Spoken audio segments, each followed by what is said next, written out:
સાહસિક હતા. સંસ્કાર આપવામાં સાહસિક સ્વરૂપ હતું એમનું. સાહસિક સ્વરૂપ એટલા માટે કહું છું, બાકી હું સક્રિય સ્વરૂપ કહેત. આજે નિષ્ક્રિય સ્વરૂપ દેખાય છે, પણ એક સક્રિય સ્વરૂપ હોય તો માતા સંસ્કાર આપે એને સક્રિય સ્વરૂપ કહેવાય. હું સાહસિક સ્વરૂપ શબ્દ વાપરું છું એટલા માટે કે અમારા ઘરમાં મારા પિતાજીનો જે પ્રકારનો મિજાજ હતો, ઘરમાં જે પ્રકારનું વાતાવરણ હતું, એ સમયમાં સંસ્કાર આપવા એ સક્રિયતાથી ન થાય, સાહસિક થાય એવું હતું. એ શક્યતા નહોતી. એટલે બહુ એડવાન્સ કલ્ચરવાળું ઘર, અને એમાં કોઈ પણ પ્રકારની રિસ્ટ્રિક્શન વગરની જીવનશૈલી. ખાનપાનમાં, ભક્ષ્યામાં કશું જ કોઈ રિસ્ટ્રિક્શન નહીં. જેને જે પણ ગમતું હોય, ભાવતું હોય ખાવાનું, અને એ બનાવવાની એમને ફરજ પણ પડતી. પણ એક પણ એવી નહીં ખાવા જેવી કે અભક્ષ્ય વસ્તુ અમારા પેટમાં ન જાય ને એની કાળજી લેતા. એ વખતે બનાવતી વખતે એમના આંખમાં કદાચ ભીનાશ આવતી હશે, પણ એ વખતે એ વસ્તુ બનાવે અને અમને સાઈડમાં બોલાવે, જો આ બની ગયું, બરાબર છે, હવે 15 મિનિટ પછી બધા બેસે ને તને પીરસીશ, બરાબર છે, તારે લેવાનું નથી, ઓકે, બરાબર, હું તને આગ્રહ કરીશ, તારે ચોખ્ખી ના પાડી દેવાની, બરાબર, હા, બસ એટલું એટલું પ્રેમથી સમજાવતો અને અમે હા પાડતા. અને અમને આગ્રહ કરે, નથી જોતું, બધું ખાતા શીખ, પણ નથી જોતું, અરે થોડું લે, નથી જોતું પણ નથી ભાવતું, તો થોડું લે તો ભાવે ને, મારે નથી ખાવું, સારું છોડ, એમ કરીને જતા રહે છણકો કરીને. એમને અંદરથી આનંદ થાય કે હાશ દીકરો બચી ગયો. આખી ગેમ સેટ કરે. આગ્રહ જો ન કરે તો ઘરમાં વડીલો કે કોઈ એમ કે કેમ ભાઈ એમને કેમ નહીં આપવાનું, બધું ખાતા શીખવાડો. કારણ કે છોકરાઓને બગાડવાના નહીં. એક રિસ્ટ્રિક્શન આપે તો ઘરમાંથી ટકોર થાય કે છોકરાઓને બગાડવાના નહીં, છોકરાઓને સુધારવાના છે. અને એમને સુધારવાતા એટલે ગેમ સેટ કરે. અને ક્યાંય હું તમને કહું કે પરણીને સાસરે જાઓ ને ક્યારેક, તો બહેનો તમે કયા સિચ્યુએશનમાં હશો ખબર નહીં, અત્યારે ગયા પછી કયા સિચ્યુએશનમાં છો મને ખબર નથી. ક્યાંક ઘરમાં રિવર્સ સિચ્યુએશન હોય તો અમે તો ઘરનો એક દાખલો જોયો છે, હું પેઇન્ટ કરી શકું આ ચિત્ર, કે ઘરની અંદર આ વાવાઝોડાની વચ્ચે કઈ રીતે આમ વાણ હંકારવું એ કઈ રીતે એમણે પાર પાડ્યું છે. જ્યાં આગળ જૈનત્વ ટકાવવું મુશ્કેલ હોય ત્યાં સાધુત્વ પ્રગટાવવું કેટલું અઘરું છે, અને એ પ્રગટાવ્યું એમણે, એ પ્રગટાવ્યું.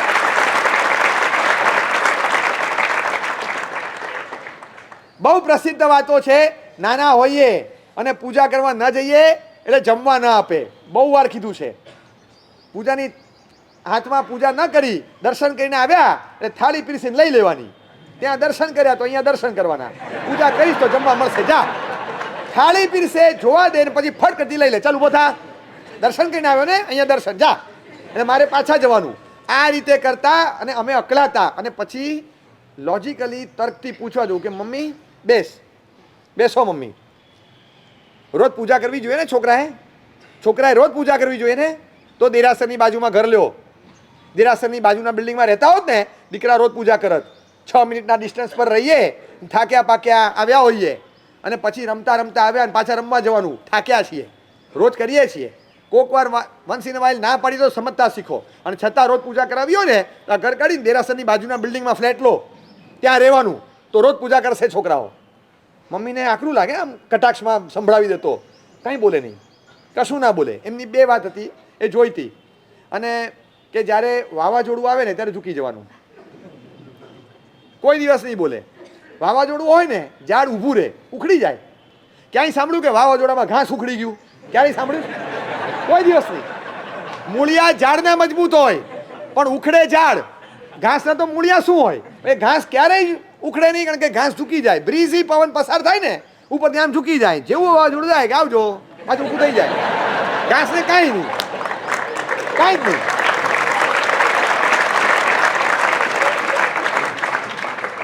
વાવાઝોડું આવે કંઈ નહીં બોલવાનું. એ વાવાઝોડું આમના તરફથી આવ્યું, અમારા તરફથી આવ્યું, કંઈ નહીં બોલવાનું. લાગે અત્યારે વાઇબ્રન્ટ મોડ પર છે, અત્યારે વાયોલેન્ટ મોડ પર છે, કંઈ નહીં બોલવાનું. હા શું? હા તો લ્યો બાજુના બિલ્ડિંગમાં ફ્લેટ લ્યો, પછી ખબર પડે. રોજ જશું પૂજા કરવા, વિચારશું, ચાલ હવે ભણવા બેસ, કાંઈ પતી ગયું. એટલે અમે પાછા બોલીએ કેમ, જવાબ નો એટલે પતી ગયું. કાંઈ ચર્ચા જ નહીં કરી, જવાબ બધા હોય. આ ગૂગલ હતું પણ જવાબ ના આપે ક્યારેય. અને રાત્રે બેઠા હોય, હોમવર્ક કરાવે, બધું કરાવે, અને બધું પતાવ્યા પછી કે હવે બેસ. જો આપણે છે ને દેરાસરની પાછળ પેલું માધવ નિવાસ બિલ્ડિંગ છે, ખબર છે? તો હા ગ્રાઉન્ડ +2 છે. કીધું હા. અને કે કેટલા ફ્લેટ છે? 12 ફ્લેટ. અને કે 50 જણા રહેતા હશે બિલ્ડિંગમાં બધા મળીને? મેં કીધું હા, એવરેજ 4-5 માણસોનું ફેમિલી ગણીએ, 50, 55, 60 જણા રહેતા હશે. અને એમાંથી પૂજા કેટલા કરે? મારા 1-2 ખાસ ફ્રેન્ડ, સ્કૂલ ફ્રેન્ડ્સ એમાં રહેતા. એમાં તો 1-2 સ્થાનકવાસી છે ને, સિંધી છે, મરાઠી છે, મદ્રાસી છે, કોસ્મો ક્રાઉડ આખું, પાછળનું જ બિલ્ડિંગ, શિખરની પાછળ બરાબર. એમાં તો 1-2-3 જણા છોડીને કોઈ પૂજા નથી કરતું. મને કે દેરાસરની અડીને બિલ્ડિંગ છે ને? હા. મને કે તું કહે છે ને દેરાસરની બાજુના બિલ્ડિંગમાં તો બધા પૂજા કરે. એટલે પણ મેં કીધું જૈન તો હોવા જોઈએ ને. મને કે પણ તે શું કીધું? તારું કેવું એમ છે કે જૈન હોય કે ન હોય, જોગ્રાફી એવી હોવી જોઈએ કે પૂજા થાય. તારું ફોકસિંગ જોગ્રાફી પર વધારે છે, બરાબર? મેં કીધું ગમે ત્યાં દેરાસરની અંદર રહેતા હોય પણ જૈન ન હોય તો કઈ રીતે પૂજા કરે? પછી મને કે શક્તિપવન ક્યાં આવ્યું, શક્તિ સદન ક્યાં આવ્યું? મેં કીધું સાયન્સ સર્કલ પાસે. શિવ મહાલ, મેં કીધું એ ઈસ્ટમાં પેલી બાજુ આવ્યું. નવરત્ન બિલ્ડિંગ, મેં કીધું 10 મિનિટ પેલી ઈસ્ટમાં, સાયન ઈસ્ટમાં આવે. તો અભિનંદન સ્વામી સાયન વેસ્ટમાં. મને કે નવરત્ન બિલ્ડિંગમાંથી પૂજા કરવા કેટલા આવે? ત્યાંય મારા 2-3 સ્કૂલ ફ્રેન્ડ્સ રહે એટલે હું વારંવાર જઉં ત્યાં. મેં લગભગ પોણા ભાગના બિલ્ડિંગમાં બધા જૈનો છે. મેં કીધું 30 ફ્લેટ હોય એમાં 25 જૈન હશે. એ બિલ્ડિંગમાંથી 60-70 જણા પૂજા કરવા આવે. મને કે આટલું દૂર છે તોય? પછી મને કરંટ લાગ્યો. મેં કીધું તમને કેવું શું માગે? મને કે હું એ કહેવા માંગુ છું કે જે 2000 મને સમજી ગયા છે. અમને રાત્રે કે મને કે દેરાસરની બાજુના બિલ્ડિંગમાં આટલા લોકો રહે છે, પૂજા નથી કરતા, અને આટલા લોકો જૈન દૂર રહે છે, એ પૂજા કરે છે. મને આનો અર્થ એ થાય જૈન કુળ એટલે દેરાસરની બાજુનો ફ્લેટ. તે કીધું ને દેરાસરની બાજુમાં ફ્લેટ લો. જૈન કુળ એ દેરાસરની બાજુનો ફ્લેટ કહેવાય, ભલે 1 કિલોમીટર દૂર હોય. અને અડીને બાજુના બિલ્ડિંગમાં રહ્યો હોય પણ કુળ બેકાર છે ને, કુળ બીજું છે, એ દૂરનો ફ્લેટ કહેવાય. દેરાસરની બાજુનો ફ્લેટ જોગ્રાફિકલી ના જોવાય, કુળની સોશિયલી જોવાય. તું જૈન કુળમાં જન્મ્યો તો હા, તો દેરાસરની બાજુના ફ્લેટમાં રહે? હા. તો મને કે આપણે દેરાસરની બાજુના ફ્લેટમાં જ છીએ, હવે ચર્ચા ના કરતો. નવો ફ્લેટ લીધા વગર મારું ઘર બદલી નાખ્યું.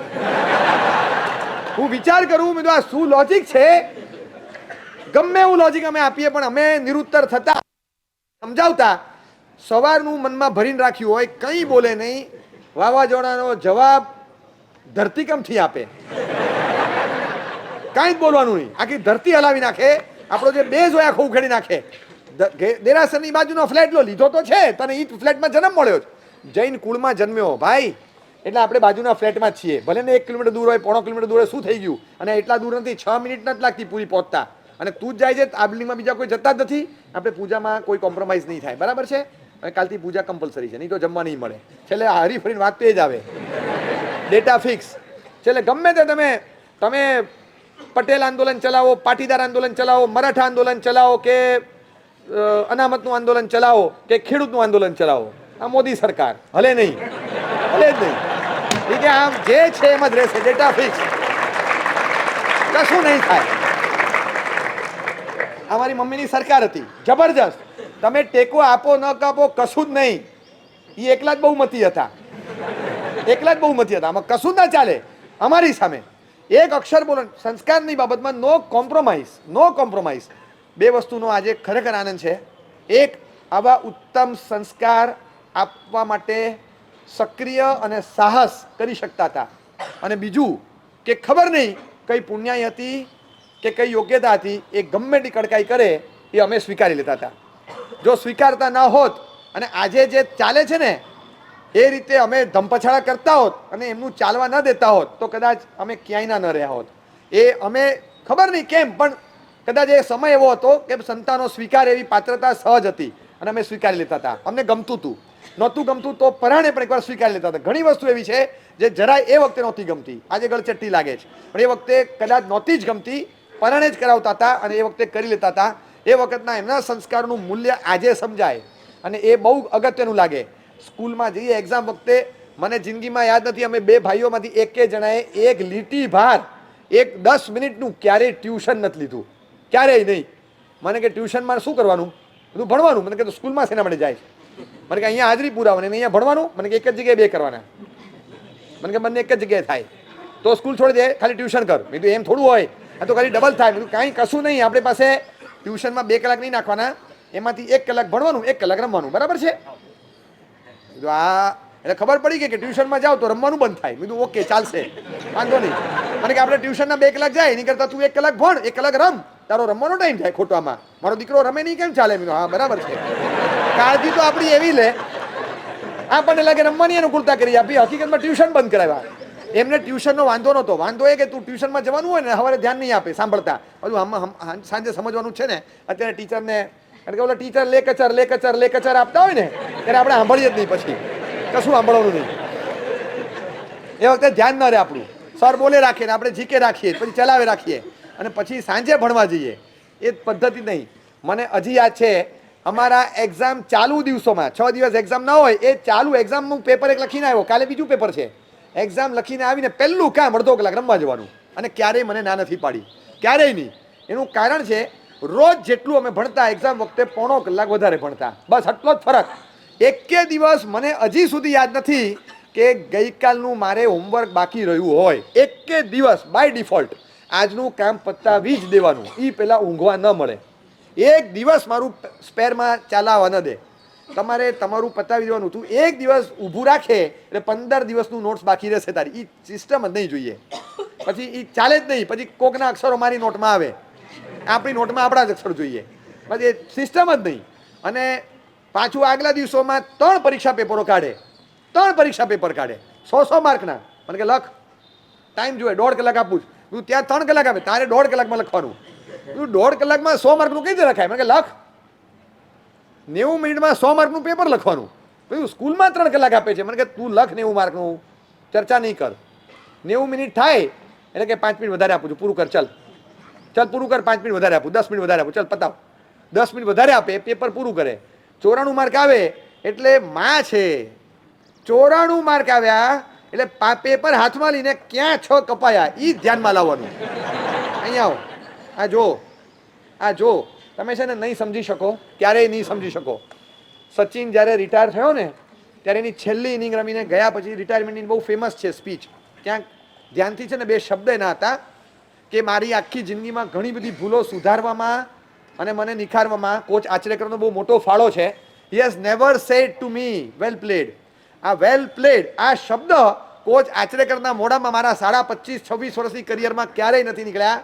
સાહેબ, કરિયરમાં આજે અંતિમ પડાવ પૂરો કરીને બહાર નીકળી રહ્યો છું. હું કોચ સાહેબ તમને વિનંતી કરું છું, પ્લીઝ ઇફ યુ ફીલ તો આજે મને કહો કે વેલ પ્લેડ. ત્યારે કોચ ઊભા થઈને વેરી વેલ પ્લેડ એમ ઈશારાથી બોલ્યા હતા. એ કે મેં આ 2 શબ્દ કોચના સાંભળ્યા નથી. આમની પ્રગતિ જેમના મનમાં વસી હોય ને, 104 રન કર્યા હોય પછી પણ કે રન કેટલા કરે ન જો, ફાલતુ બોલમાં આઉટ કેમ થયો, અમુક રન થયા પછી બસ બહુ થઈ ગયા, એવું થઈ ગયું હતું તને, બસ ઘણું રમ્યા એવું થઈ ગયું હતું, આવા બોલમાં આઉટ થવાય, બોલ વિકેટ ડિઝર્વ નહોતો કરતો તે ફેંકી દીધી, આ ન ચાલે, બહુ બાલિશતા છે.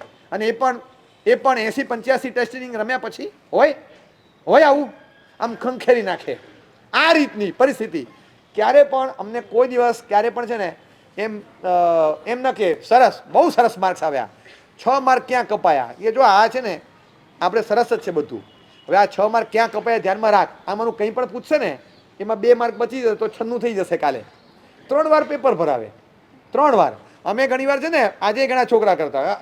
હવે આખું પેપર ભરાવે, ફિલ ઇન ધ બ્લેન્ક્સ હોય લખી નાખવાના, મેચ ધ કોલમ હોય ACUD લખવાનું, બધું લખી નાખવાનું, ABCD માંથી રાઈટ ઓપ્શન ટિક કરવાનો, કરી નાખ્યો. લાંબા નેરેશન મૂકવાના હોય કે ઔદ્યોગિક ક્રાંતિના ઇતિહાસ વિશે 10 લીટી લખો. હવે એ લખવા ના બેસીએ એટલે એવા જે લાંબા સવાલ હોય તે અમે લખીએ ઓરલ એમ લખી નાખીએ.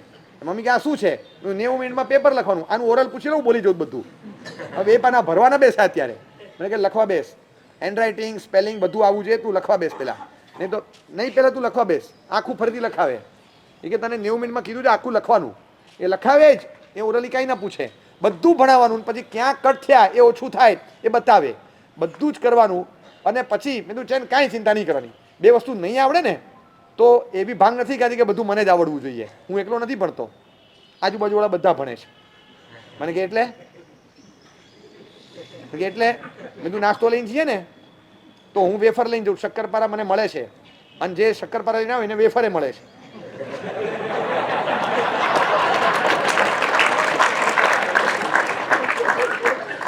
મને કહે તું નાસ્તાના ડબ્બામાંથી તમે એકબીજાને આપો. મેં કીધું હા, એવી રીતે આન્સર પેપરમાંથી પણ એકબીજાને અપાય. મને કહે તું આવું કરે છે? મેં કીધું એવું કંઈ કરતા નથી, પણ આ બધા ઓપ્શન છે એટલે તું એ ચિંતા ન કર. અહીંયા છે ને મારા 94 આવ્યા એ તું બરાબર ના મમ્મી સાંભળી લે, મમ્મી સાંભળો બરાબર, હું છે ને બરાબર ભણ્યો નથી માટે 94 નથી આવ્યા. અહીંયા એકલા લખવાનું તું માટે 94 આવ્યા. આ શબ્દ કહું એટલે એમને લાગે એટલે તું કોપી કરીશ, મારો દીકરો કોપી કરશે એમ. અને પછી બાજુમાં બેસી હજી એ પોઝ યાદ, બાજુમાં બેઠા આંખમાં પરોવીને શાંતિથી જુએ, આમ માથા પર હાથ ફેરવે અને એક વાક્ય કીધું. તમે કહી શકો શિક્ષણ જગતના 14 પૂર્વનો સાર કહેવાય એવું એક સિમ્પલ ગુજરાતી વાક્ય મને કીધું, બેટા કોપી કરવાથી પાસ થવાય, હોશિયાર ક્યારેય ન થવાય. બહુ સિમ્પલ વાક્ય હતું પણ અંદર અડી ગયું. કોપી કરવાથી પાસ થવાય, હોશિયાર ક્યારેય ન થવાય. તારે ખાલી પાસ થઈને રેન્ક પાસ જ થવું હોય, સ્ટાન્ડર્ડ્સ ક્લિયર કરવા હોય તો સ્ટાન્ડર્ડ્સ ક્લિયર કરી લે. તારા સ્ટાન્ડર્ડ્સ રાઇઝ નહીં થાય, પ્રાઇઝ નહીં થાય. તું જોઈ લે, ખરેખર હોશિયાર થવું હોય ને તો મહેનત છે, મહેનત છે. તારે ખાલી પાસ થવું હોય તો તારો રસ્તો બરાબર છે. આવા શોર્ટકટ નહીં શોધતો. 94 ચાલશે, 94 ચાલશે, મને એ છંદુ નથી કરવા, પણ આ રસ્તો નહીં અજમાવતો, બરાબર છે. મને યાદ છે પેપર અમને ઘરે આપતા, યુનિટ ટેસ્ટના પેપર આપે ઘરે, 1.5 માર્કનો ડિફરન્સ હતો. 25, 25, 25, 25ના પેપરો ને અમુકમાં 50ના હોય. હવે એ જે પેપર લઈને આવું ને એ બધું ગણાવે, જો આમ આમ, અને મારી ફર્સ્ટ રેન્ક હતી તો મને બતાવ્યું. હવે એમણે આખું ટોટલ માર્યું. મને કે તે ટોટલ માર્યું? તો કે હા. કેટલા છે? 49. મને કે ના 48 છે. ના ના. મને કે 49. ના 49.5 નથી, 48 છે. કે એક તો આ અડધો માર્ક અહીંયા કપાય છે, એ કેમ નથી કાપ્યો એ ખબર નહીં. એ એમણે સાચો આપ્યો, આ રસ્તો આ સાચો નથી લખતો જવાબ. મેં ચેક કર્યો, ખરેખર વાત સાચી હતી. ડી હતો, મેં બી ઓપ્શન લખેલો, એ ભૂલમાં ટીચર કોઈ પણ કારણસર ભૂલમાં કદાચ હશે, ઓપ્શન ખોટો જ હતો. ભારતની રાજધાની, ભારતની રાજધાની. અને મેં સમજો લખનઉ ઉપર ટીક કરી નાખ્યું તો ખોટું જોઈએ ને, દિલ્હી લખવું જોઈએ. મેં કંઈક એવી પ્રગટ ભૂલ હતી, એમને ખબર હતી. હવે કેમ ભૂલમાં કદાચ ધૂનમાં કંઈ પણ ઉતાળમાં અડધો માર્ક કાપવાનો રહી ગયો હતો. અને બીજી એક જગ્યાએ કેલ્ક્યુલેશનમાં મિસ્ટેક હતી, એનો 1 માર્ક, દોઢ વધારાનો હતો. મને કે તું ગણ 48 છે, આ અડધો જાય અને પેલો એક તો ભૂલમાં ગણાઈ ગયો છે. તું ગણ 6 ને 5 11 ને 7 18 ને બધું ગણ, અને ટોટલ ગણું તો 48 થાય. અને આ અડધો ગણે તો 48.5 થાય. આ અડધો ક્લેરિફાઈ કરો તો ખોટો જ મળ્યો છે, આન્સર ખોટો જ. એ અડધો જાય અને ઓલો એક તો જે ભૂલમાં ગણાઈ ગયો તો 7 ને 6 14 એમ થઈ ગયું હતું, એ જાય તો 1.5 માર્ક જાય. 1.5 માર્ક જાય એટલે મારી 3જી રેન્ક થાય. મેં કીધું જો આપણે મહેનત કરી, બરાબર, બધું બરાબર. પછી મને કે એ બધી વાત, આ પાછું પેપર ગણિતનું, બધું બધી વાત તારી સાચી. ગણિત મારું પાકું હોવું જોઈએ, ટીચરનું નહીં, ટીચરનું નહીં. મારું ગણિત પાકું છે, બરાબર છે. હવે ટીચરનું કાચું એમાં મને કોઈ વાંધો નથી, ભલે હોય. અને મને ત્યારે ખખડાવી નાખેલો. મને કે તું કેવા જાય છે કે હું કહી આવું? મેં કીધું આ પેપર તમને એટલે બતાડીએ છે, આ તમને પેપર એટલે બતાડે. 15 મિનિટ મને સમજાવ્યો અને પછી મને ઇન્સેન્ટિવ આપ્યું, લાલચ આપી. મને સાયકલિંગનો શોખ હતો. એક વખત સાયકલ ઠોકી હતી, ત્યાં ટાંકા આવ્યા હતા અને પડ્યો હતો. એટલે એ પછી સ્ટ્રિક્ટ, એકદમ સ્ટ્રિક્ટ, એ બિલકુલ સાયકલ ફેરવાની નથી.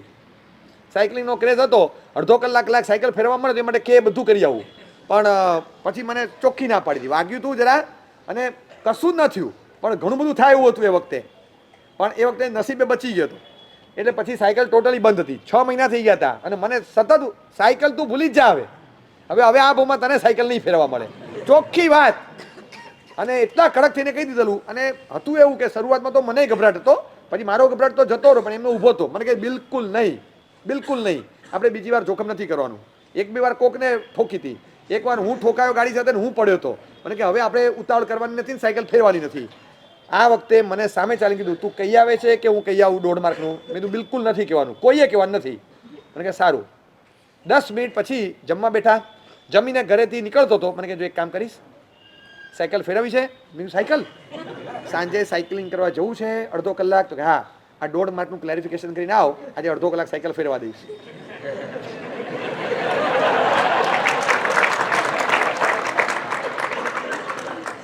અડધો કલાક સાયકલ ફેરવવા માટે એમનો જીવ આમ થતો હતો. પણ કે જો એ ત્યારે કંઈ ના બોલ્યા, હું ક્લેરિફાઈ કરી આવ્યો.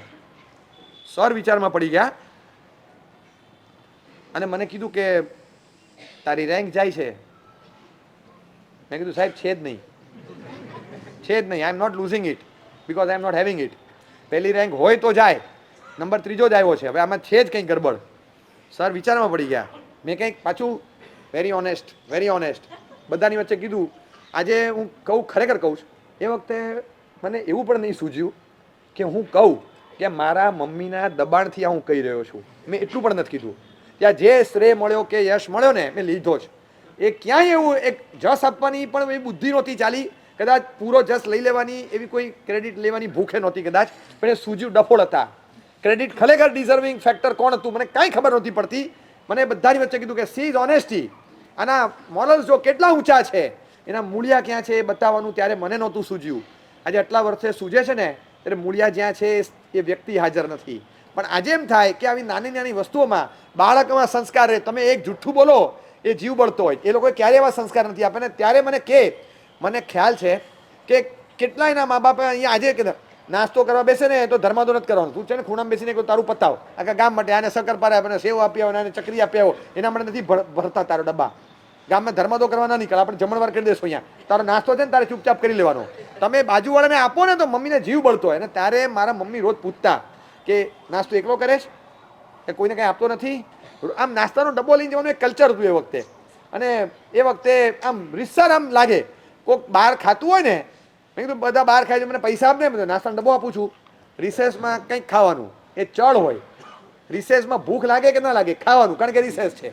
ભૂખ છે માટે નહીં, પણ રિસેસ છે માટે ખાવાનું ટેવ હતી. અને એ ડબ્બો બધા બહાર જઈને ખાય, મને પૈસા ના આપે. મને કે તમે ડબ્બો આપું છું ને, પણ મેં ડબ્બો નથી જોતો, મને પૈસા આપ. લારીઓ ઊભી હોય બધી બહાર, બધા બહાર જાય. મને કે તું ડબ્બામાંથી લઈ લે. પણ મેં કીધું બધાના મમ્મીઓ પૈસા આપે છે તો તમને જોર પડે? મને કે જેને બનાવતા જોર પડે ને પૈસા આપીને છૂટા થઈ જાય, તારા મમ્મીને જોર નથી પડતું, બનાવી આપે.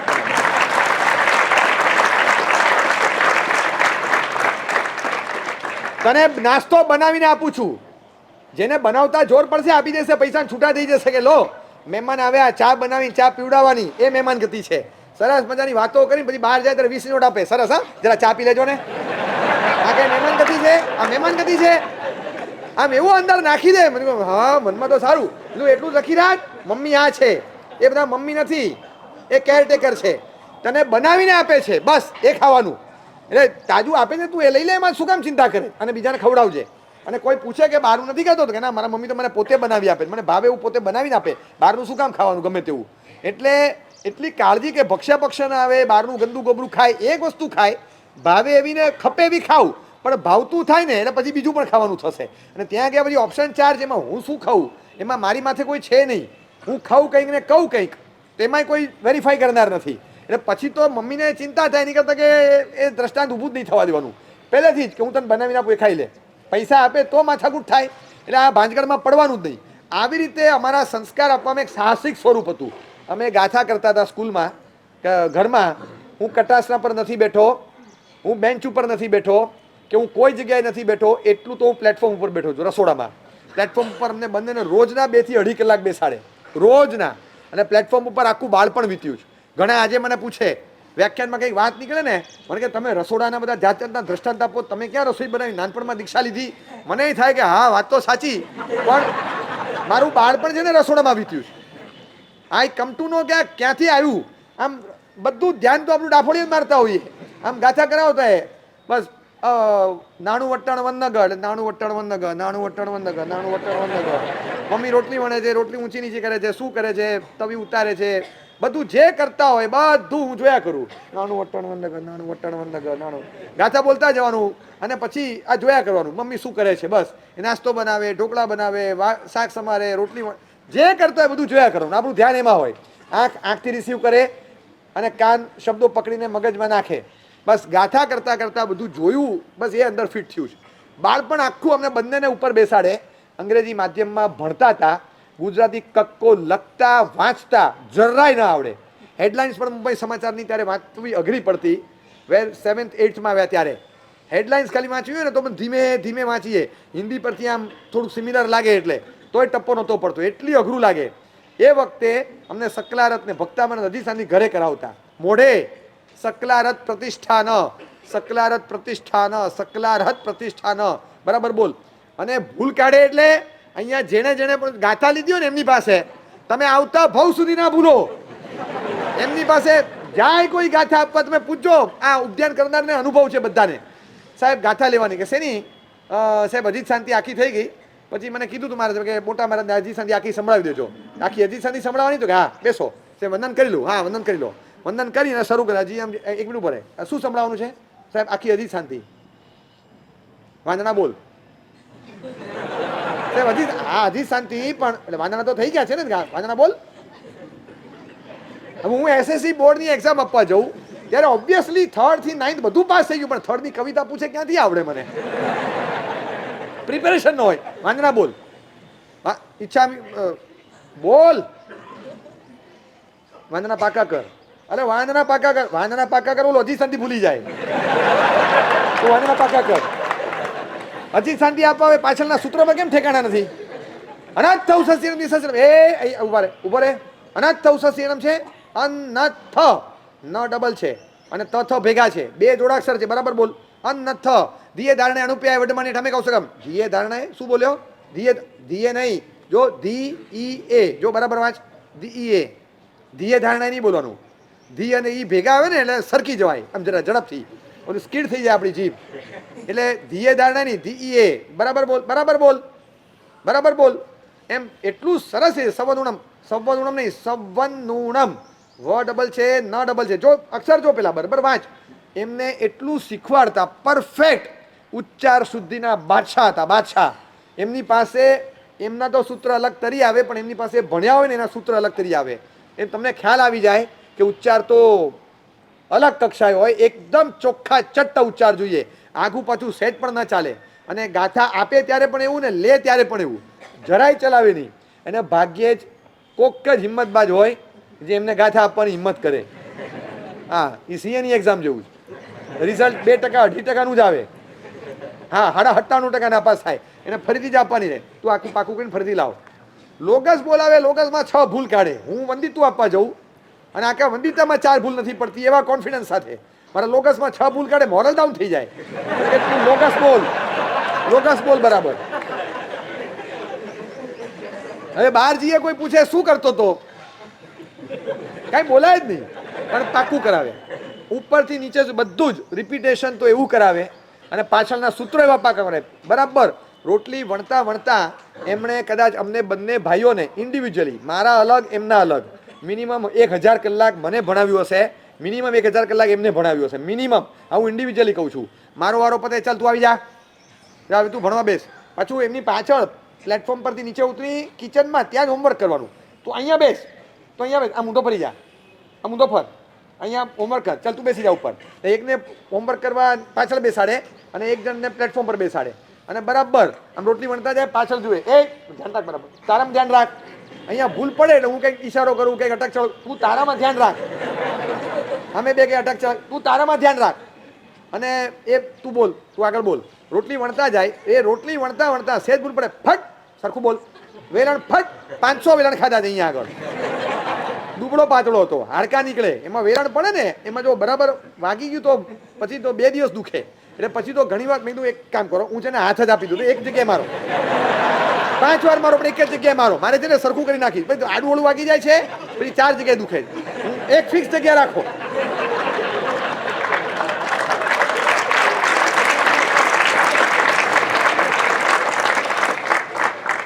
વેલણો ખાઈ ખાઈને મોટા થયા. આમ છે ને રોટલી વણાય ને ત્યારે એ પિંડામાંથી ને લુવામાંથી શું બનશે ખબર જ નથી હોતી, પણ એ વેલણને ખબર હોય કે આકાર શું આપવો છે, કેવી રીતે વણવી છે. આમ જાડું ખદડા જેવું હોય અને આમ વ્યવસ્થિત પોત આપવું, ગોળ સ્વરૂપ આપવું અને આમ હાથમાં લેવાય ને મોઢે ચવાય એવી ફેકલ્ટીમાં લઈ જવું. આ કસબ છે ને વેલણનો છે. એ વેલણ ફરે, આમ ફરે, આમ ફરે, આમ ફરે, આમ ફરે, બધું ફરતું હોય. એને ખબર પડતી હોય ક્યાં કેટલું પ્રેશર આપવું. એ વેલણ જ ફરે અને બરાબર વેલણ ફરે. ફટ ખાલી એક વેલણ પડે ને આવડી જાય. આવડી ગયું બરાબર. અને હજી એ એક્સિડન્ટ ઝોન યાદ છે. એકની એક ભૂલ જો 5મી 6મી વાર આવી ને, એકની એક ભૂલ કેટલી વાર મલ્લમ મલ્લી મભિષ્ઠુમહ. હવે મલ્લમ મલ્લી મભિષ્ઠુમહ બોલવાનું હોય એમાં મલ્લમ ને બોલે મલ્લમ બોલાયું. મલ્લમ નહીં, મલ્લમ મલ્લિમ અભિષ્ઠુમહ. એટલે મલ્લમ મલ્લી મભિષ્ઠુ મહ, મલ્લમ મલ્લી, મલ્લામાં નહીં, મલ્લમ મલ્લમ, બરાબર બોલ. હવે આવું કોઈ એકાદ પદ આવી ગયું ને, એટલું ચીકણું ગુંદર જેવું થાય ને, તમે ભગવતી સૂત્ર વાંચી જાઓ તો આ સકલા રત્ન ભૂલાય તમારું. એ જેટલી વાર અમે કોકને આપીએ ને એ સ્પોટ આવે ને આપણને આ ગાથામાં, કારણ કે એ આપણને યાદ આવી જાય ખંડાલા ઘાટ હતો, માંડ ગાડી નીકળી હતી, માંડ ગાડી નીકળી હતી. ઘણા બધા સૂત્રમાં આવી વચ્ચે અમારે પેલી પુણ્ય પાપની બારી આવતી, હલવાઈ ગયા હતા, માંડ નીકળી ગયા હતા. પછી એમ એવા લાગે, એવા સ્પોટ હજી યાદ છે નાનપણમાં. ક્યાંક મીંડું એ બોલે, આ પાછું સુધારી દઉં, એ વેલણ સેજ આમ આવડી ગયું. ખાલી આમ જોવે, અટકે, 4 વાર માર્યું હોય ને 5મી વારમાં જોવે, એક પોઝ આપે, પછી ના આવે તો પછી પડે. અને આ પાસવર્ડ હતો, જેવું પડે ને તરત આવડે, પછી તો જોઈને આવડે. પણ એટલું બધું કાળજીપૂર્વક 2000 કલાક પાઠશાળા નથી ભણાવી, પણ ઘરમાં પાઠશાળા ચલાવી. અમે પાઠશાળા જઈએ પણ વાંચતા ના આવડતું, ચોપડી કરવાનું શું, ને ઘરે ભણાવે. અને એવા વાતાવરણમાં પ્લેટફોર્મ પર બેઠા હોય, સામે બારી, આખા પ્લેટફોર્મ પરથી જોતા, પપ્પા આવ્યા, નીચે ઉતર્યા, ગાડીમાં આવ્યા, ઉપર ચડે ને જેવા, ચલો હવે સાપડો ચોપડી અંદર મૂકી દે, ચાલ ભણો બેસ. એક જ મને ખબર જ હોય, એટલે વિધિન 30 સેકન્ડ્સ મારે સ્વિચ ઓવર થઈ જવાનું, કામ બદલી, ચોપડીવાળી બધું કરી, પેપર મૂકી દીધી, ફિઝિક્સની કે કેમિસ્ટ્રીની કે હિસ્ટ્રીની બુક કાઢીને ભણવા બેસી જવું. પપ્પાને ખબર ન પડવી જોઈએ કે ધાર્મિક અભ્યાસ ચાલી રહ્યો છે. એમને એ પણ ખબર નહોતી કે મને લોગસ આવડે છે. એ વખતે મને અતિચાર અજીત શાંતિ સુધી પહોંચ્યા હતા ઘરમાં. એમને ત્યારે ખબર પડી કે અમે આદેશ માંગ્યો અને સંવત્સરીના પ્રતિક્રમણમાં અમે લોકો સૂત્ર બોલ્યા કે તમારે આ સૂત્ર બોલવાનું. તો કે હા. તમને આવડે છે? તો કે હા. ક્યારે કર્યું? ઘરે.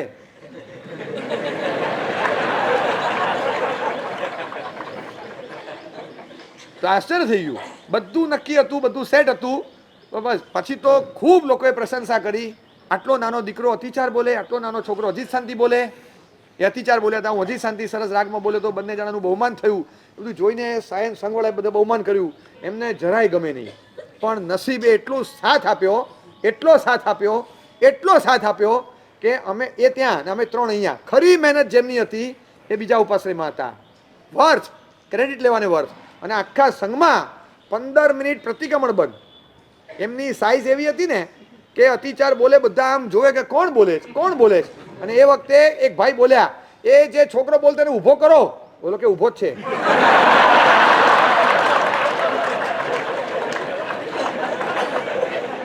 પછી બાજોટ આપ્યો અને બાજોટ ઉપર ઊભા રાખ્યા હતા.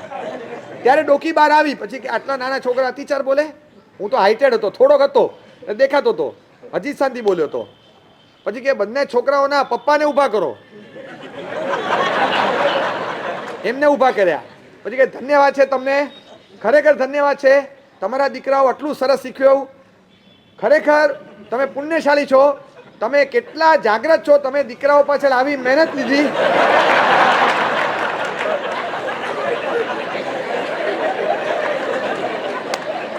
બે ચાર શબ્દો એવા આવ્યા છે એમને એકદમ આનંદ થયો કે આટલી બધી ક્રેડિટ અને આટલું બધું માન. બહુ સરસ. બસ એ વાતાવરણ એવું હતું કે ડિઝોલ્વ થઈ ગયા. અને જે વસ્તુ આમ ડાયજેસ્ટ ન થાય એ એક્સેપ્ટ થઈ ગઈ. મારા છોકરાને આટલું બધું શીખવાડ્યું કોણે? મારી જાણ બાર શીખવાડ્યું કોણે? એ જે મનમાં હતું બધું વરાળ. અને પછી એ પોતે બેસી ગયા આગળનું કરાવવા માટે. 27 સ્તવન કરવું તો તારે અતિચાર પાકા કરો તો તું ભણી લે, તારે આ કરું તો આ કરી લે, બધું કરાવે. એટલે એ પોતે પછી મહેનત કરવા માંડ્યા, પિતાજી પણ એ સમય એવો હતો.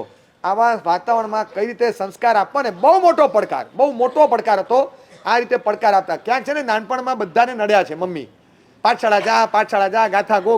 અરે પણ શું છે? પણ રીત હોય કે નહીં? પણ હવે અમને નથી ગમતું. આમ શું રટ્ટો કરવાનો નથી, મતલબ કંઈ ગાથા કરવાનો. આજે છોકરાઓ જીદ કરતા હોય, મમ્મી પણ શું તું અતિચાર કર. મમ્મી પણ શેનો પણ શું અતિચાર કર? પછી મમ્મીની સામે તર્ક કરે. મમ્મી એક વસ્તુ કહું, આ અતિચાર ક્યારે કામ લાગવાના? જો મમ્મી એક વસ્તુ સમજ, આપણે મુંબઈ રહેતા હોઈએ કે અમદાવાદ રહેતા હોઈએ અને અમદાવાદથી વર્ષમાં 2 વાર પાલિતાણા જાત્રા કરવા જવું છે, તો એના માટે ગાડી ભાડે લેવાની કે પોતાની ગાડી વસાવવાની? વર્ષમાં 2 વાર અમદાવાદથી પાલિતાણા જવું છે, તો એ વખતે ગાડી ભાડે લઈ લેવાની કે એના માટે નવી ગાડી ખરીદવાની ઇનોવા? તો કે ભાડે લઈ લેવાની. કે બસ એક્ઝેક્ટલી મમ્મી, અમારે એક સંવત્સરીનું કરવું છે. તો અતિચાર પોતાના વસાવાના, ભાડે ન લેવાય. આ કાકા બોલે હું સાંભળી ન લઉં. શેના માટે ગોખવાનું? પણ શેના માટે? જો ચર્ચા નહીં જોઈએ, તું કરવા બેસ. આજે બધા ચર્ચા કરતા હોય, અમારું નસીબ એટલું સારું અને કે વખતે એવી દુર્બુદ્ધિ નહીં સૂજી, કોઈ ચર્ચા નહોતા કરતા ને આવડે ન આવડે ગમે ન ગમે બધું પછી પણ બસ કીધું એટલે કરવાનું. અને ત્યાં ચાલે એવું નહોતું અને અમે એટલું ચાલવા દીધું, એ અમારી કંઈક પુણ્યાય હશે. અને મમ્મી જરાય ચલાવે નહીં, કડકાઈપૂર્વક બધું કરાવતા, સૂત્ર ઉચ્ચાર શુદ્ધિ. અને પાછું રોજનો 1 કલાક અમે પાઠશાળા ગયા ને ત્યારે અમને ખબર પડી કે 1 કલાકમાં 10 જ મિનિટ ભણીએ ને કલાકની હાજરી પૂરાય. એ ત્યારે અમને ખબર પડી કે આવી સ્થિતિ હોય જ. આ મેં કીધું આ પહેલેથી પાઠશાળા ગયા હોત તો 1 કલાક માટે જવાનું, 10 મિનિટમાં મારું થઈ ગયું, જતા રહેવાનું. અને પછી ગાથા આપે, એક સાથે 7 જણા ગાથા ગોખતા હોય. અને પછી ત્યાં આગળ ઇક્કો વિનમકારો જીણવર વસ સબદ્ધ માણસ સંસાર સાગરાઓ તારે નરમ નારીમ. વાહ, સરસ, જા કાલે બીજું કરીને આવજે. અને ઉજ્જિંત સેલ સિંહરે ગાથા આપે, દીક્ષા નાણમ નિશિયા જસ તમ ધમ્મ ચક્રવર્તીમ હરિઠ્ઠ નેમીમ નમમ સામી. ગાથા બોલી લીધી, જવાનું. અને બીજે દિવસે થઈ ગઈ ગાથા, તો હા ઇક્કો વિનમકારો જીણવર વસ સબદ્ધ માણસ, એની ગાથા આપવાની. સરસ, ઉજ્જિંત સેલ સિંહરે. હવે 45-50 જણને ગાથા આપતા હોય, સરને યાદ ન હોય ને આપણને એક ગાથા 3. પછી ચોથે દિવસે સર આ ગાથા મને કે ના એ થઈ ગઈ છે, એની પછીની થઈ ગઈ છે પણ કાચી હું કાલે આપીશ. તો આ તો તે ગઈકાલે નહોતી કરી. 1 મિનિટ, ગઈકાલે આ કરી હતી. હું 1 સેકન્ડમાં જજમેન્ટ લઉં કે સરને પાકું છે કે નહીં.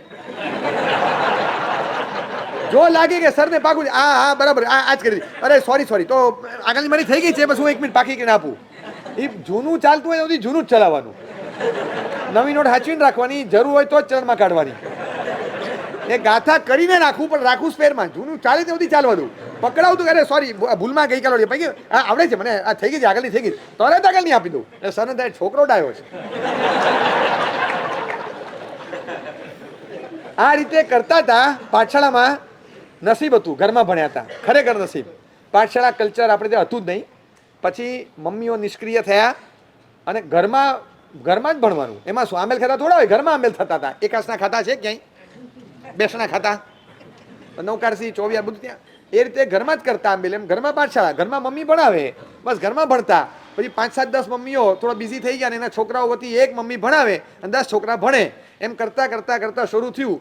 મારો ખ્યાલ છે ત્યાં સુધી પ્રાય આખા પાઠશાળાનું મૂળ તમે તપાસો તો એન્શન્ટ અને સૌથી જૂની જે 2-4 પાઠશાળાઓ ગણાય ને એમાંની એક આ વૃદ્ધિચંદ્ર જૈન પાઠશાળા ભાવનગર ગામમાં છે. આખું મકાન છે કદાચ, અને એ વન ઓફ ધ મોસ્ટ પ્રાચીન પાઠશાળાનું મકાન અને પાઠશાળા છે. એ પાઠશાળા પદ્ધતિ શરૂ થઈ અને પાઠશાળામાં મોકલવાનું શરૂ થયું. પણ એ અમારે ઘરમાં જ ભણાવતા, ઘરમાં જ. અને એટલી કાળજી લઈને ભણાવે. અમે આટલું ભણી ગયા પછી ખબર પડી કે લે 10 મિનિટમાં ઊભા થઈ જવાય, 15 મિનિટમાં વયા જાઓ, હાજરી તો પૂરાઈ જાય. અહીંયા તો પૂરું કલાક બેસવાનું, કારણ કે ઊભા કરે એ કરે ત્યારે જ થાય. આમાં તો ચાલુ ટ્રેને ઉતરી જાઓ તો ચાલે, ખબર જ ન પડે. ઘણા બધા પેસેન્જર હોય એક આગો બાજુ ખબર જ ન પડે, વાતો કરીએ, ચોપડી ખુલ્લી રાખીને ગપ્પાબાજી કરીએ. ત્યાં તો આડું જો અહીંયા ધ્યાન રાખ. 1 to 1 એક જ જણ હોય ભણાવનાર ને એક જ જણ ભણનાર હોય, એટલે 100% ફોકસિંગ આપણી પર. હવે 40 વિદ્યાર્થી હોય આપણી 2.5% જ હોય ને આપણી પર, તો 40 વિદ્યાર્થીમાં 100% વેચાઈ જાય. એ સર વિભક્ત હોય. અમારી ઉપર અમારા જે કોચ હોય એ પૂરેપૂરા કોન્સન્ટ્રેટેડ હોય, એટલે આઇસોલેશન ન થાય, પૂરું ધ્યાન અમારી પર, અમે નજર બહાર ન જઈએ. આટલી કાળજી સાથે સૂત્ર શીખવાડે. આ છે ને યાદ એટલે આવે બાળપણમાં દસમ કરાવતા. દસમ અને પાંચમ જો જ્ઞાનપંચમી કરવાની છે ઉપવાસથી. દરેક ઉપવાસમાં વોમિટ થઈ હશે, દરેક ઉપવાસમાં પિત્ત થયું હશે. આજે ઘણા પૂછે સાહેબ એકાસનાથી થાય? મને યાદ જ નથી. મને દીક્ષા પછી ઘણા બધા લોકોનું જોઈને ખબર પડી કે એકાસનાથી થાય. મને ખબર જ નહીં. નહીં તો મેં 100% એકાસનાથી થાય એવી ખબર હોત તો મેં શું કર્યું હોત ખબર છે? ના, મેં એકાસનાથી ન કર્યું હોત, મેં બેસનાથી થાય કે નહીં એની તપાસ કરી હોત. હું એટલો ઢીલો હતો. પિત્ત થાય ને વોમિટ થાય એટલે આપણે પેલા બેસનાથી શરૂઆત કરવાની, કારણ કે મમ્મીના ભાવતાલની સિસ્ટમ ખબર કે તો એકાસમાં પતે ને શરૂઆત બેસનાથી કરવાની. ના થાય બેસનાથી પાંચમ થતી હશે તો પછી સારું, ચાલ એકાસનાથી કર. સારું, એકાસનાથી કરવા માટે આ સ્કીમ હતી અમારી પાસે, પણ ખબર જ નથી અમને કે એકાસનાથી પાંચમ થાય. ઉપવાસથી જ થાય એકાસનું. પછી ક્યાંક કહું આલા એ તારી ભૂલ છે, પાંચમ એ દસમ હોય. અરે કે એની ભૂલ છે તો એની ભૂલ છે, એ બધું ખોટું કરે તો પાંચમ તો ઉપવાસથી થાય તો જ ગણાય કે થતી હશે કોઈ દિવસ એકાદશી. દસમનું એકાદશી હોય, પાંચમનો ઉપવાસ જ હોય. એ મગજમાંથી જ કઢાવી નાખવાનો ખ્યાલ. તું ઓપ્શન રાખ એક લોગસ ન આવડે તો 4 9 કર ને, પણ આવડે તો શું કરવા? નહીં, ઓપ્શન જ નહીં. અને દસમનું એકાદશીનું સવારે 8:30 પોણા 9 નીકળવાનું સ્કૂલમાં, અને સાંજે 3 ને 20 25 સ્કૂલ છૂટે, 3:45 ઘરે આવીએ, 3:45 ને 5 એવા થાક્યા હોઈએ ને, લબાચો હાલતો હાલતો આવે ને એવું લાગે. રીતસર લબાચો હોય, આમ વળી ગયા હોય. દસમના દિવસે સવારના ગયા, પાણી પણ ન પીધું હોય. પાણી આપે ખરા ઉકાળેલું, પણ સમજાવે મને કે ઉત્કૃષ્ટ પચકાણ અવોર્ડનું છે, કોઈ દિવસ કરે છે તું? મને કે કોઈ દિવસ થાય? આ તો નસીબ છે કે સ્કૂલ છે ને બેટા, એટલે તારે અવોર્ડનું પચકાણ કરવું તો, બાકી જિંદગીમાં આપણે અવોર્ડનું પચકાણ ના કરી શકીએ. એકાશનું હોય, છોકરો કરમાઈ જાય એનું પૂરેપૂરું ખ્યાલ રાખે કે કરમાય નહીં, અને પાછું અમને પ્રેરણા ત્યાં સુધીની કરે કે જો થતું હોય તો અવોર્ડનું પચકાણ કરજે. આપણાથી અવોર્ડનું પચકાણ ક્યારે થાય બેટા? એટલે અમને નહીં થાય કે હા વાત તો સાચી, અવોર્ડ એટલે છે ને બિગેસ્ટ પચકાણ કહેવાય, બહુ બહુ એક્સ્ટ્રા પુણ્ય મળે. મેં કીધું એક્સ્ટ્રા મળતું હોય તો ખાવાનું તો જ્યારે છે ત્યારે જ છે, મૂળ છોડવાનું તો પાણી જ છે ને, તો વાંધો નહીં. એટલે અમે અવોર્ડનું પચકાણ કરીએ. અને તમે આવો 3:45, મને હજી યાદ છે 3:45 જેવા આવીએ, જે તૈયારી રાખી હોય મમ્મીએ 15 વસ્તુ બનાવીને, તમારો જેટલો ગુસ્સો, જેટલી ભૂખ, જેટલી ફરિયાદ બધું સાફ. એમને અઠવાડિયાની અંદરની અમારી બધી ડિમાન્ડ, ભાવતી બધી વસ્તુ બધું એક જ દિવસમાં બની જાય, બધું જ, બાકી કંઈ ન ચલાવે. એ દિવસે એ રીતે કાશું કરાવે, એક સાથે 2 ગેસ ચાલતા હોય, અહીંયા ત્રીજું કંઈક ચાલતું હોય, ફટાફટ આમ તમે વેઇટર, શેફ અને બધું એક જ વન રોલ. અને કોઈએ નહીં આવવાનું, 20 મિનિટ કોઈ અંદર એન્ટ્રી નહીં લેવાની. 2 જણા ચીફ ગેસ્ટની જેમ અમે બેઠા હોઈએ, અને એવી રીતે અમને ફટાફટ ગરમ ગરમ ઉતારતા જ આપતા જાય. ચાલ જલ્દી જાય, જલ્દી લે. પહેલાં નવકારસીનું મેનુ હોય, પછી બપોરનું હોય, પછી છેલ્લે ખીચડી આપે. મને કહે સાંજનું બાકી લઈ લે, થોડું લઈ લે, બધું એક સાથે આપે. પછી કે જો બરાબર થાળી ધોઈ લે, બધું કરી લે, બધું કરાવે. થાળી ધોઈ લેવાની, થાળી લૂસી લે, પછી કપડું સૂકવી દે, ત્યાં બધું પાકું કરાવે. 1.25 કલાક અમે ઊભા થઈએ શાંતિથી, બધું એટલું સરસ એકાશનું કરાવે. વર્તમાન તપનો પાયો નાખ્યો હતો.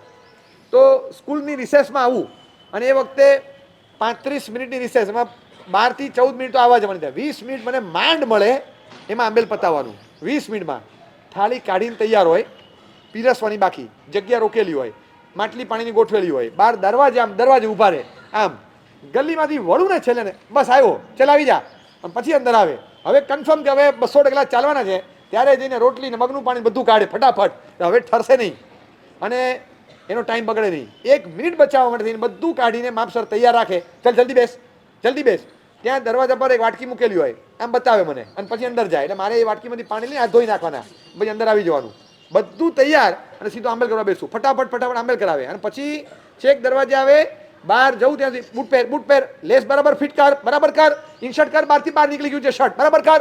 જો ધીમે ધીમે ચાલ, આટી મરાઈ જશે, ધીમે ધીમે ચાલ, ઉતાવળ નહીં કર.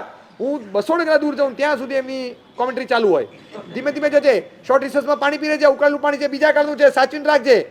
અરે એટલું બધું સૂચના આપે, બધું જુએ. છેક ગલીના નાકે પહોંચી જવું, પછી જાય. મને તો બહુ પછી ખબર પડી, એમને 8મી કે 9મી હોળી ચાલતી હોય, તો અમે જઈએ એ પછી 1:30 વાગે આંબેલ કરવા બેસે, પતવા આવ્યું હોય બધું. અને એમને આંબેલની હોળી કરવાની જ નહોતી. અમે ઓડ ટાઈમ પર પાયો નાખ્યો હતો. હા, ઓડ ટાઈમ પર, સિઝન નહોતી. હવે એ ટાઈમે મેં પાયો નાખ્યો હતો, તો હું એકલો ન પડું એટલે એમને હોળી કરી હતી. એ તો હોળી કરતા જ નહોતા, મારી સાથે ખાલી આંબેલ કરતા હતા.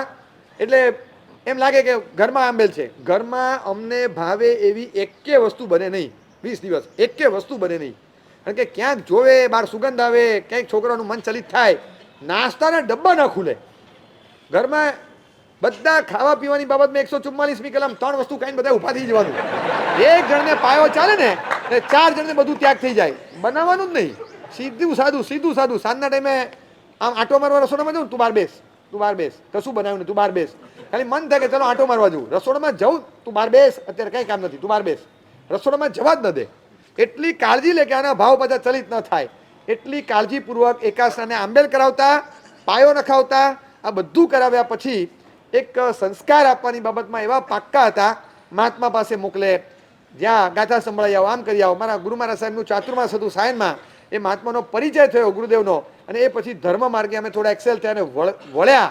અને એમની લાઈફસ્ટાઈલ તો એવી હતી, દુનિયામાં ઘણી ગાડીઓ જોઈ, પણ બધી ગાડીમાં આ એક જ ગાડી એવી હતી, ફોરવર્ડમાં તો બધે 4 ગેર હોય, પણ રિવર્સમાં એક જ હોય. આ એક જ ગાડીમાં રિવર્સમાં 4 ગેર હતા, રિવર્સમાં 4 ગેર. ઊંધા રસ્તે ચડી ગઈ હતી તો ચોથા ગેરમાં પાછી વાળી. આ એક જ ગાડી એવી હતી 1980માં કદાચ અભક્ષ્ય કંદમૂળનો ત્યાગ કર્યો, 81માં રાત્રિ ભોજનનો ત્યાગ કર્યો, 82માં કાચા પાણીનો ત્યાગ કર્યો, 83માં બીજી અમુક વસ્તુઓ છોડી અને 84માં સંસાર છોડ્યો. ફાસ્ટ લાઈફ કોઈ જીવતું હોય તો આને ફાસ્ટ લાઈફ કહેવાય. બહુ ફટાફટ, બહુ ફટાફટ.